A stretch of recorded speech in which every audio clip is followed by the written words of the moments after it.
Hi friends, எல்லாரும் எப்படி இருக்கீங்க? காரைக்குடியிலிருந்து கார்த்திகா. உலக புகழ்பெற்ற தஞ்சை பெரிய கோவிலை கட்டிய ராஜராஜ சோழனுக்கு 1040வது சதய விழா.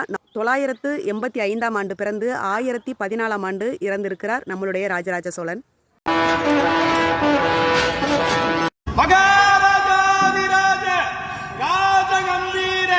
சோழ சாம்ராஜ்யத்தின் முடியிலவரசன் சுந்தர சோழரின் புத்திரன் ஆதித்த கரிகாலன் மற்றும் குந்தவை விராட்டியின் சகோதரன் வந்தியத்தேவனின் சிநேகிதன் திருவாரூர் தியாகராஜ பெருமானை வழிபட்டு அபயகுலசேகரன் எனும் பெயர் பெற்றவர்.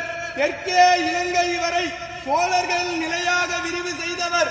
தெய்வீகமான சொல்லாற்றும் நீதிமானாக இருந்து அருள்மொழிவர்மன் சேர சோழ பாண்டிய நிலைகளை ஆட்சி செய்த மும்முடி சோழன், கலைஞர் கோட்டையை வென்ற கலைஞர சோழன், கோயில்களை கட்டிய திருக்கோயில் சோழன், மக்கள் நலன் நியாயம் காட்டிய மண்மணி சோழன், தஞ்சையை ஆண்ட தஞ்சை வல்லவன், சிவபக்தியில் சிறந்த சிவபாத சேகரன், திருமுறை கண்ட சோழன், மகா கலைஞன், மாநகர் அரசன், கடல் வீரன், சோழ வம்சத்தின் மிகச்சிறந்த ஆளுமை கொண்ட தெய்வீக அரசன், நம் பெரும்பாட்டன் பேரரசன் ராஜராஜ சோழன் வருகிறார் வருகிறார் வருகிறார்.